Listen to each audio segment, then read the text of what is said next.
In today's lecture, we propose to examine the dynamic interface between development and the welfare state.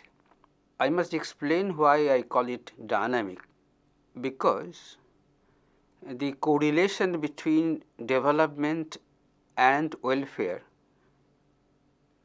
keeps on changing, and for a long time. Let us say from 16th century West Europe. Over time, the rate of dynamics has changed, to which we will turn much later. We must alert ourselves that between development and welfare, there are a large number of factors which intervene to give specific character to the nature of development or to the nature of welfare. To make it convenient, we will begin with certain elementary renderings and straight away ask a question: why in political science we discuss the theme at all? Because anybody would guess, and correctly, that development refers primarily to the discipline of economics, welfare to public policy. So, why in political science? The answer to this question is critical for the discussion which will follow, for a very simple reason, that much of the dynamics I have talked about comes from political decisions by the state, by the ruling party, by the elite, by the globally superior power alliance. So, both development and welfare are embedded in politics.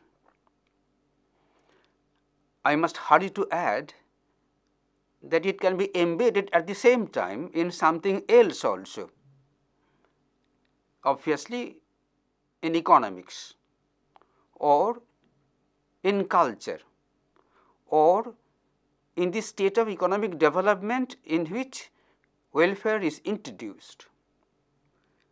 You can't universalize. There is no stereotype, so to say. The first explanation why in political science is obvious, that development is largely state directed development, and it was so also in pre-modern times. That would have been the feudal state or the imperial state, but development has always been most prominent when directed by the state. And once again, the reason is simple, because the state commands the kind of resources like money or authority which non-state organizations cannot hope to. That being so, state stands out as the most critical element in all development and welfare programs. This is not to deny that beneath and beyond the state, there can be development initiative and there can also be programs of welfare. As an example of the second, we can always refer to the so-called NGOs, which produce enormous amount of welfare for targeted population. Even then, it does not amount to the kind of development work or the kind of welfare program the state can mount. Normally, we consider welfare to be politically defined, bureaucratically administered, and publicly financed. That makes state stand out as the most important agency of both development and welfare, even in present times, when due to globalization we suspect that the significance of the state would decline. It has not. To be more correct, we must say that the notion of welfare can originate in the larger polity, in the democratic process, in demand politics, or certain global standards like Human Development Index. But then, to repeat the argument, even if there are global standards, even if there is civil society initiative, nothing can bypass the agency of the state. That was reason one, why it is in a political science curriculum. The second reason is this, and as located in the so-called third world, we probably feel every day, even when we read newspapers. Development and welfare involves choice, choice of models of development, choice of models of welfare. That implies that there are multiple paths to development and multiple possible programs of welfare. Why do I call it politics of choice? Because only some people ultimately decide what would be the model of development and what would be the welfare program.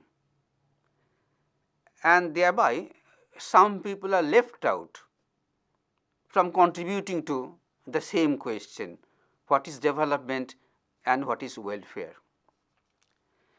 That would automatically lead us to a question, who are these people who actually design development, who actually create welfare programs? Needless to say that only those who command power and knowledge, I repeat, power and knowledge, they are in a position to design development or to define welfare, or to abandon a chosen development path in favor of another, or reduce welfare. Let us give an example. See, in the first 4 decades after independence in India, we had what we used to call the socialist developmental model.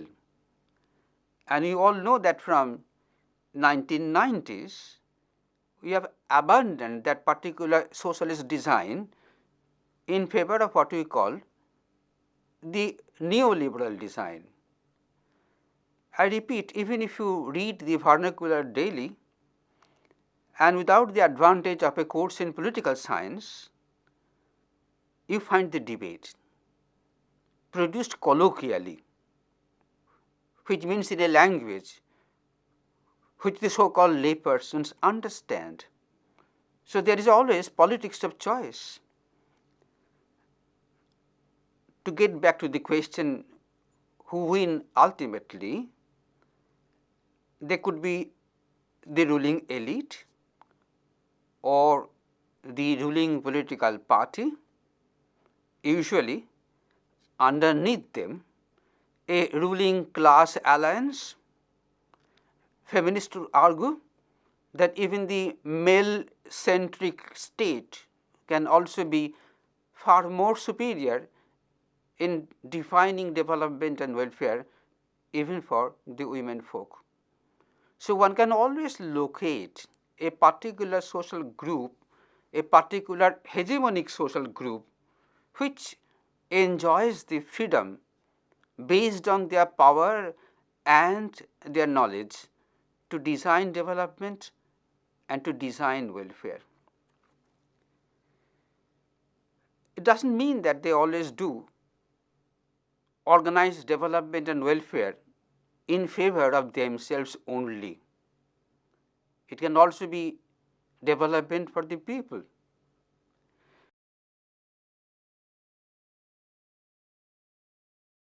Development for the people can occur under certain conditions or circumstances.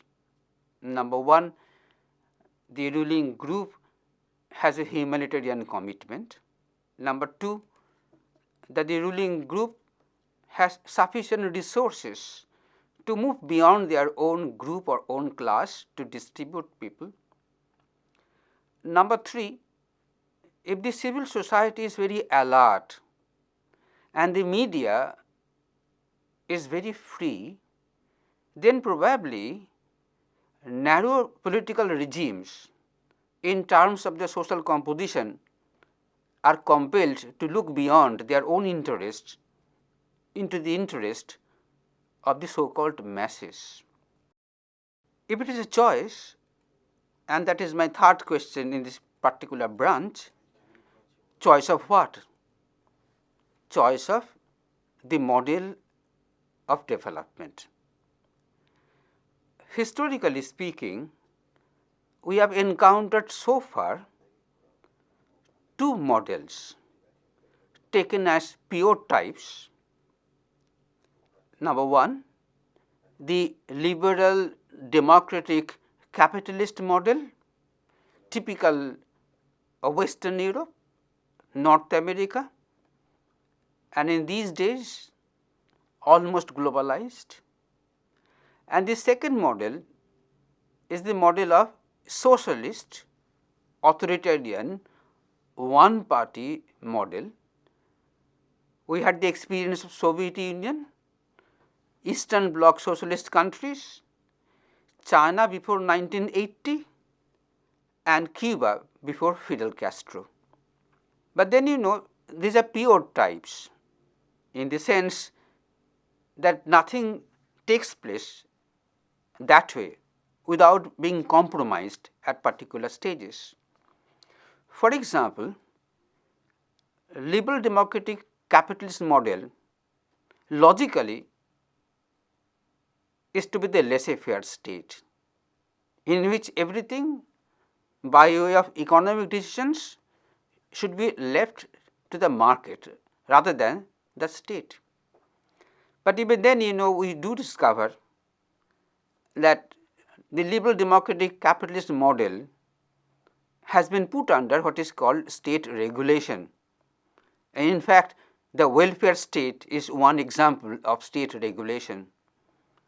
So, historically speaking, that we do not have a pure model of liberal democratic path constant for a society for all time to come. If you look at the experience of socialism, they began with replacing the market by the state. They used to call it the command economy, pursued until the fall of Soviet Union and up to 1980s in China. But in China today, there is sufficient dose of capitalist practices, so much so, the global joke is this, that China is a capitalist socialist system. But in any case, the point is proved that there is neither a pure type called the liberal democratic capitalist type, nor a pure one party socialist authoritarian type, but you have mixtures of both, and the ratio differing from time to time and from nation to nation. This is likely to be true for all time to come. The third explanation why it is in a political science curriculum is this, that every choice means denial, which is, if I choose in favor of X, then I choose to deny Y. But then if Y would be a very sufficient segment of organized people, they normally contain and contest strategies of development and diminishing of welfare. So, both development and welfare are politically constructed, hence politically contested positions, and primarily because, and that is my final answer to the question why in a political science curriculum, that both development and welfare involve the question of social justice. This is how I would defend the lecture today.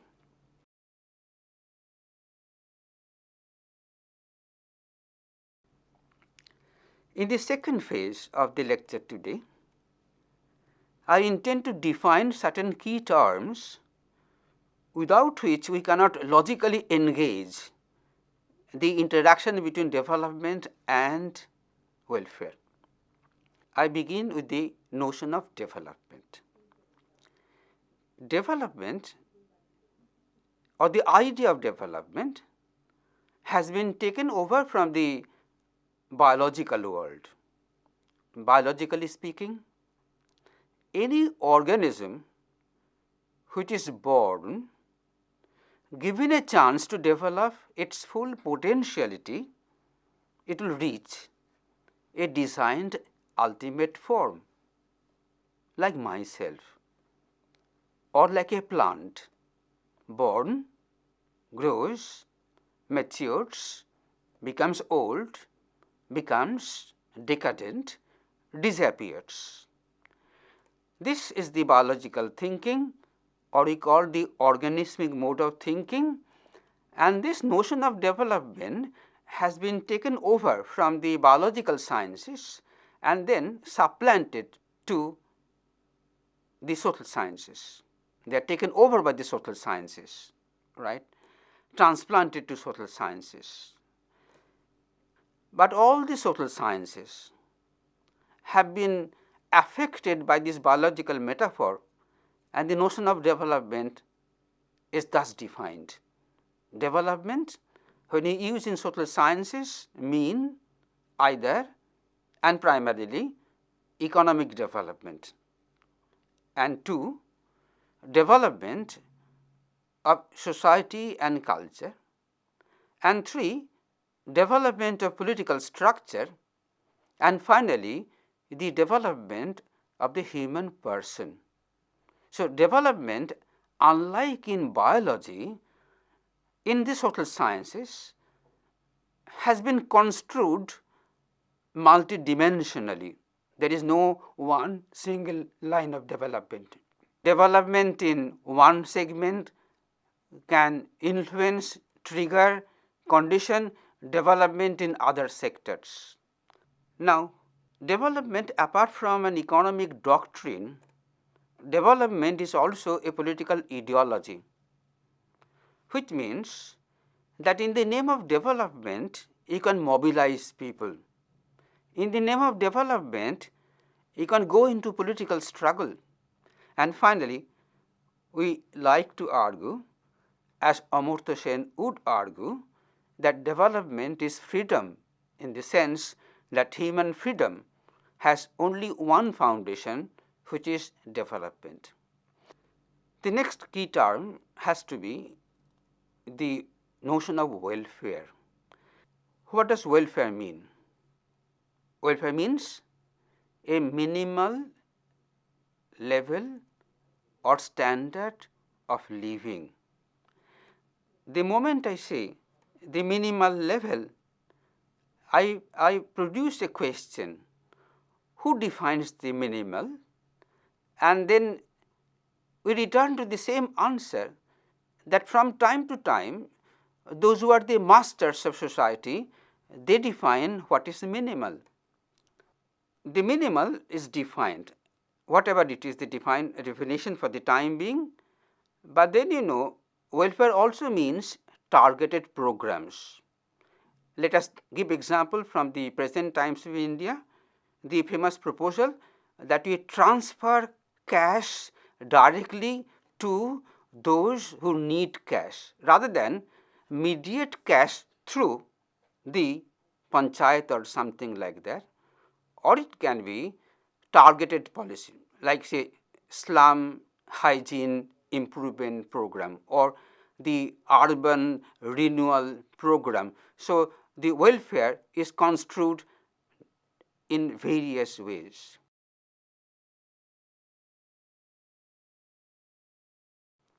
The notion of welfare has again produced a counter notion.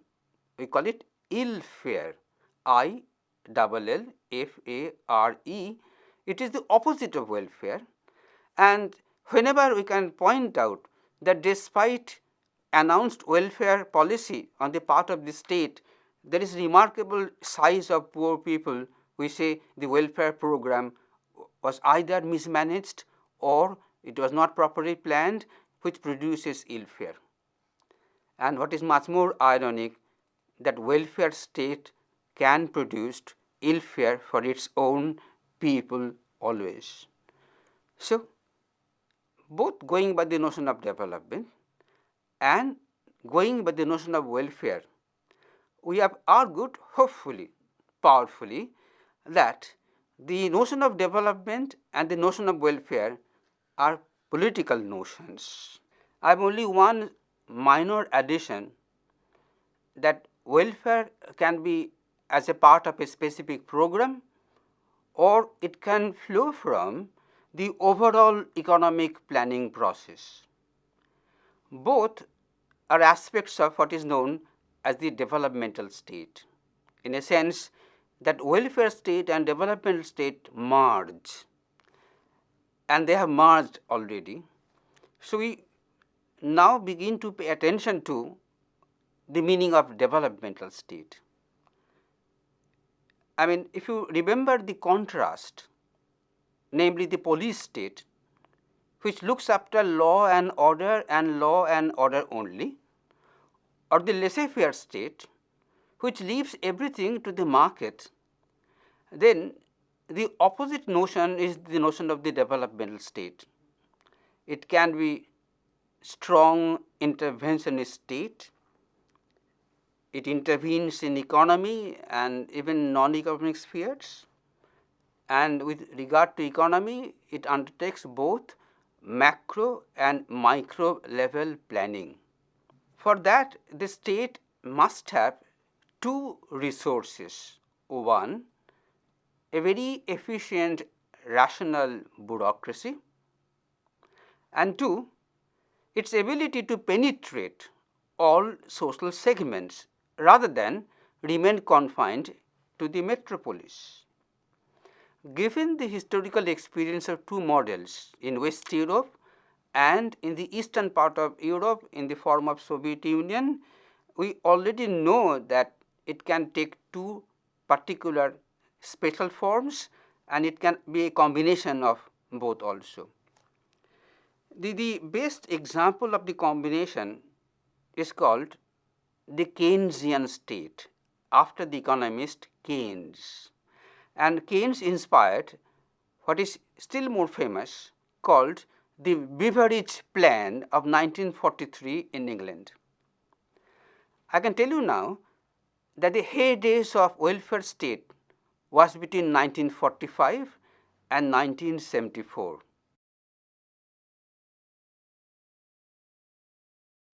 And the Keynesian model and the Beveridge Plan would belong to that particular period. This model involved the practice of a developmental state which would ensure, number one, high development, number two, high employment, number three, high taxes, number four, it must stabilize business cycles, and finally, what is very important, it must resolve distributional conflicts. So, what does it mean? It mainly means that the labor or the working class must be protected from the harshness of capitalism. In fact, the notion of welfare state became prominent only between 1945 and 1974. It became a global buzzword. The Beveridge Plan was a very carefully calculated plan to actually work out a kind of a compromise between capital's attention to profit maximization and labor's attention to adequate wage and proper working conditions. The Beveridge Plan and the Keynesian model both came to a close, say, from the middle of the 1970s, a period we also distinguish as a benchmark for the decline of the welfare state and the diminishing of the developmental state at the same time.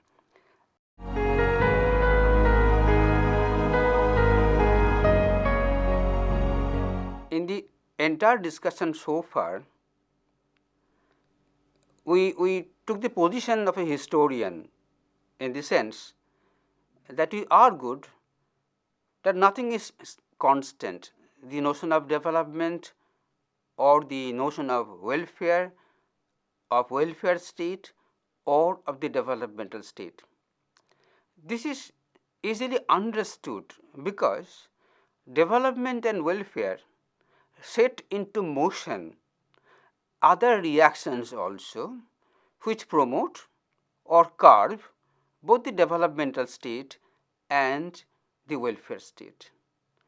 In the next lecture, we will elaborate on how the global order, which is presently the neoliberal order, actually explains why there has been a decline both in the welfare model and in the developmental model, and by the logic of capitalism it cannot be otherwise. At least we will have to wait what kind of history the deprived people would produce, like let us say in Arab Spring or elsewhere where people can agitate, and they do agitate now, against faulty development designs and corrupt welfare administration. That way it is dynamics and dynamics all through. It is never a settled static question of development having an interface with welfare.